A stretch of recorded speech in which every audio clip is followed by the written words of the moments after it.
Hello.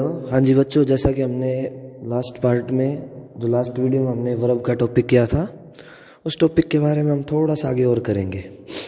अब अच्छा, हमने भी पढ़ा था कि वर्ब को दो कैटेगरी में डिवाइड किया जाता है। One is auxiliary and second is main verb. तो चलिए पहले ऑक्सिलरी को ही क्लियर करते हैं। जो हमारी ऑक्सिलरी वर्ब होती है उसमें पहली होती है आपकी प्राइमरी वर्ब, जो मैंने लास्ट पार्ट में डिस्कस किया था, लास्ट वीडियो में डिस्कस किया था। और प्राइमरी क्या होती है? प्राइमरी हेल्पिंग वर्ब होती हैं तीन सिर्फ, बी, डू, हैव। और फिर इनके जो फॉर्म्स होती हैं वो भी आपकी हेल्पिंग वर्ब्स बन जाती हैं। तो इसके बाद हेल्पिंग वर्ब की दूसरी कैटेगरी कौन सी है? आप देखिए, सबसे स्टार्टिंग में है, देखिए ये जो हमने लिखा है मोडाल्स। जो हेल्पिंग वर्ब की दूसरी कैटेगरी होती है उसका नाम होता है मोडाल्स। ओके, जो मोडाल्स होते हैं इनका यूज होता है to show intention of speaker. Intention मतलब किसी चीज़ को, किसी बात को बोलने के पीछे का इरादा क्या है, उसको बोलने का इंटेंशन क्या है। इनके बारे में हम आगे डिस्कस करेंगे, बट पहले हम सिर्फ और सिर्फ इनको कैटेगराइज कर रहे हैं वर्ब को। तो हमने वर्ब को पहला पार्ट क्या पढ़ा, पहला काइंड क्या पढ़ा हमने वर्ब का, कि ऑक्सिलरी वर्ब। ऑक्सिलरी अगर आपको याद नहीं रहता तो आप इसे हेल्पिंग भी बोल सकते हो। और हेल्पिंग वर्ब दो टाइप की, प्राइमरी एंड मोडाल्स। और मोडाल्स वैसे बेसिकली 13 होते हैं, जिनमें से जो नीड और डेयर होते हैं इन्हें मार्जिनल ऑक्सिलरी भी बोला जाता है। तो मोडाल में आपने सुना होगा can, could, may, might, shall, should, will, would, need, dare, use to, ought to, etcetera. तो अभी हम आगे उसकी वर्ब की सेकंड टाइप को डिस्कस करते हैं। The name of second type is main verb. The second type is main verb. Main verb describes action. जो मेन वर्ब होती है वो एक्सप्रेस करती है एक्शन को। एक्शन मतलब कोई भी काम को, जैसे खेलना, कूदना, बैठना, जाना, हंसना, रोना, छींकना, दौड़ना, ये सब क्या है? ये आपकी मेन वर्ब है। सोचना, लिखना, पढ़ना, ये सब आपकी मेन वर्ब है। रीड, राइट, प्ले, सिंग, कुक, मेक, ये सब आपकी क्या है? ये मेन वर्ब्स होती हैं। और अब हम मेन वर्ब को दो कैटेगरीज में डिवाइड करते हैं। The first is transitive verb. बिल्कुल सिंपल सा है ट्रांसिटिव वर्ब। देखिए, ट्रांसिटिव वर्ब क्या होती है? ऐसी वर्ब जिसका कोई ऑब्जेक्ट हो। Transitive verb means a verb which have object. और अभी अगर आपको ऑब्जेक्ट नहीं पता ऑब्जेक्ट क्या होता है, तो मैं आपको बता देता हूँ कि जो ऑब्जेक्ट होता है वो होता है वर्ब प्लस वट या होम का reply. What is object? It is the reply of verb plus what या whom. For example, he sang a song. This is sang, SANG, he sang a song. अभी sang क्या है? सिंग की second form है, यानी कि main action है, main verb है। और उसने क्या गाया? ही सैंग, व्हाट ही सैंग, तो इसका आंसर आ जाएगा सॉन्ग। और ए जो है आर्टिकल लगा है किसके लिए? सॉन्ग के लिए। तो हमारा ऑब्जेक्ट क्या हो जाएगा? A song. तो इससे प्रूफ होता है कि हमारी वर्ब जो है वो ट्रांसिटिव वर्ब है। ट्रांसिटिव वर्ब कौन सी होगी? ऐसी वर्ब जिसका कोई ऑब्जेक्ट हो। और ऑब्जेक्ट कैसे पता लगाएंगे? वर्ब प्लस वट या होम का रिप्लाई। एंड ये मेन वर्ब्स के साथ में जोड़ा जाएगा।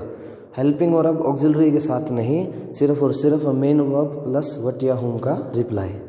रिप्लाई ऑफ वट और home after the main verb is called object.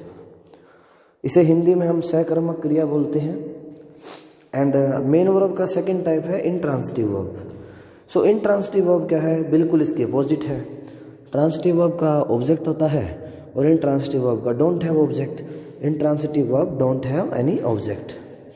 For example, इसे हिंदी में इंट्रांसिटिव को अकर्मक बोलते हैं। तो अभी एग्जाम्पल की बात करें तो एग्जाम्पल क्या है? ही सैंग स्वीटली।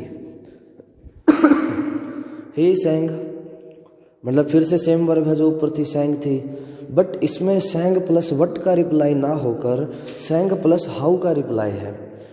ही सैंग, हाउ ही सैंग, कैसे गाया उसने? तब आपका आंसर क्या आएगा? स्वीटली। इट मीन्स से वट या होम का रिप्लाई नहीं है, इसलिए आपकी वर्ब क्या है? ये इंट्रांसिटिव है। जो आपकी सैंग वर्ब है सेकंड एग्जाम्पल में इंट्रांसिटिव है, बिकॉज जो स्वीटली है वो वट का रिप्लाई नहीं है, ना ही होम का रिप्लाई है। तो ये किसका रिप्लाई है? हाउ का। और जो हाउ का रिप्लाई होते हैं ना, वो एडवर्ब होते हैं। एडवर्ब वो होते हैं जो वर्ब को डिस्क्राइब करते हैं। जैसे ही सैंग, उसने गाया, हाउ ही सैंग, कैसे गाया, तो इसका आंसर हो जाएगा स्वीटली। तो स्वीटली हमारा क्या हो जाएगा, एडवर्ब, ना कि ऑब्जेक्ट। तो यहाँ पे हमारी जो दूसरी वर्ब है, दूसरा जो एग्जाम्पल है क्या रहेगा, इंट्रांसिटिव वर्ब। ट्रांसिटिव वर्ब क्या है, ऐसी वर्ब जिसका कोई ऑब्जेक्ट हो। और ऑब्जेक्ट कैसे पता लगाएं, object is always the reply of what या whom plus main verb. Main verb plus what या होम का रिप्लाई आपका क्या होता है, ऑब्जेक्ट होता है। अगर आपको मेन वर्ब के बाद व्हाट या होम का रिप्लाई नहीं मिल रहा है तो इट मीन्स आपकी वर्ब इंट्रांसिटिव है। इसका हम एग्जाम्पल देखेंगे अभी आगे। ऑब्जेक्ट इज समवन और समथिंग,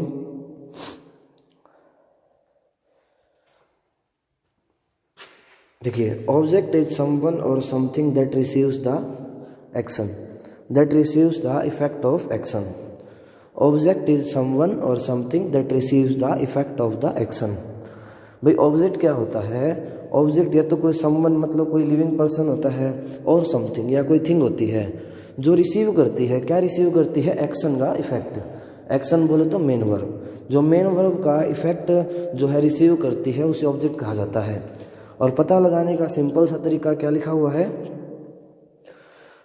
जो ऑब्जेक्ट होता है वो दो तरह का होता है, one is direct object and another is indirect object. हमें कैसे पता चलेगा डायरेक्ट है या इनडायरेक्ट है, बिल्कुल सिंपल सी चीज़ है। अगर आपको वर्ब प्लस व्हाट का रिप्लाई मिल रहा है, वर्ब प्लस व्हाट का रिप्लाई क्या होता है, direct object.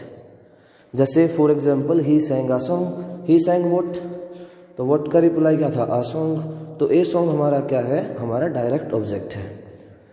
Verb plus whom का रिप्लाई क्या होता है, indirect object. For example I gave her a pen, I gave her a pen, हमारी वर्ब क्या है, गेव। गेव व्हाट, क्या दिया है हमने, तो ए पेन, अ पेन क्या हो गया, हमारा ऑब्जेक्ट हो गया। कैसा ऑब्जेक्ट हो गया, रिप्लाई ऑफ व्हाट है, तो डायरेक्ट ऑब्जेक्ट हो गया। और गेव टू हुम किसे दिया है, तो इसका आंसर आएगा हर, तो हर हमारा क्या हो जाएगा, इनडायरेक्ट ऑब्जेक्ट हो जाएगा। तो चलिए, जो हमारे व्हाट या होम के रिप्लाई नहीं होते तो उसके बाद रिप्लाई क्या होते हैं, वर्ब प्लस हाउ का रिप्लाई, वर्ब प्लस व्हेन का रिप्लाई, वर्ब प्लस वेयर का रिप्लाई, या वर्ब प्लस वाई का रिप्लाई करे तो वो एडवर्ब है।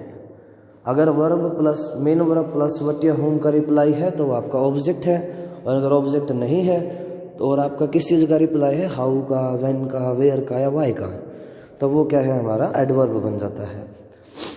मोस्टली वर्ब्स को हम इधर वे का मतलब क्या है, ट्रांसिटिव, इंट्रांसिटिव, दोनों तरह यूज़ कर सकते हैं। मतलब जो ज़्यादातर वर्ब्स है ना उनको हम दोनों तरह से यूज़ कर सकते हैं, ट्रांसिटिव भी और इंट्रांसिटिव भी।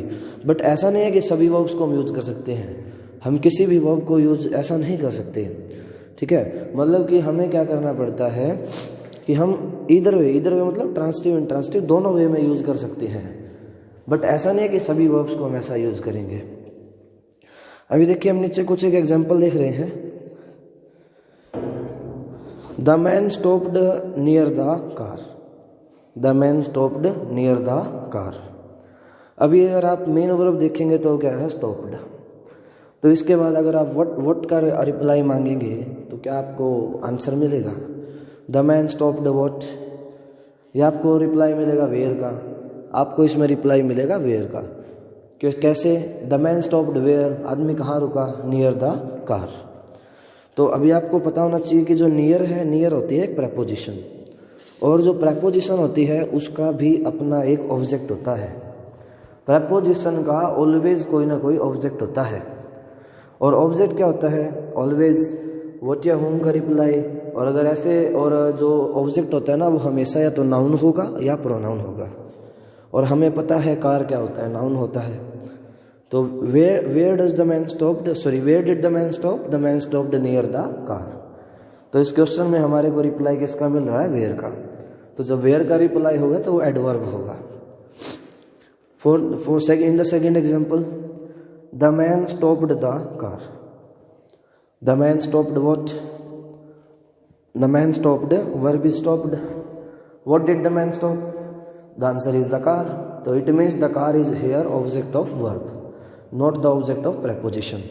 और जब वर्ब का ऑब्जेक्ट होती है तो वो वर्ब हमारी ट्रांसिटिव होती है।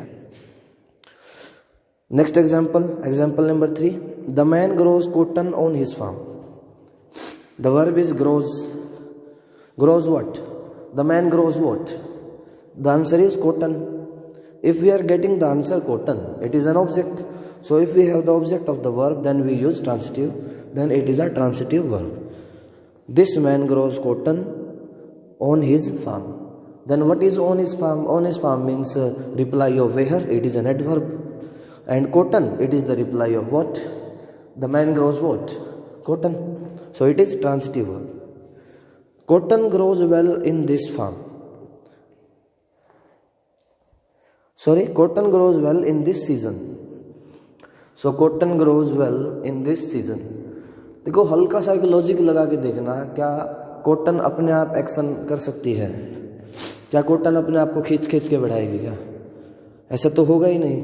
तो दूसरी बात क्या है कि ग्रोज, आपकी वर्ब है ग्रोज, आपको ग्रोज प्लस वॉट का आंसर नहीं मिलेगा। कॉटन ग्रोज वॉट का आंसर ही नहीं है। हमें किस चीज़ का आंसर मिलेगा? Cotton grows how. How does cotton grow? तो इसका आंसर होगा वेल। और मैंने आपको बताया कि हाउ का रिप्लाई क्या होता है? एडवर्ब। तो यहाँ पे जो वेल है ना आपका, ये वेल आपका बन जाएगा एडवर्ब ऑफ मैनर। और इन दिस सीजन ये हो जाएगा व्हेन। व्हेन का reply cotton grows when in this season. तो इन दिस सीजन भी आपका एक एडवर्ब है और वेल भी एक एडवर्ब है। इसमें वर्ब का कोई ऑब्जेक्ट नहीं है, इसलिए हमारी जो ये वर्ब है कैसी है? ये इंट्रांसिटिव वर्ब है। For the next example, children fly kites high in the sky.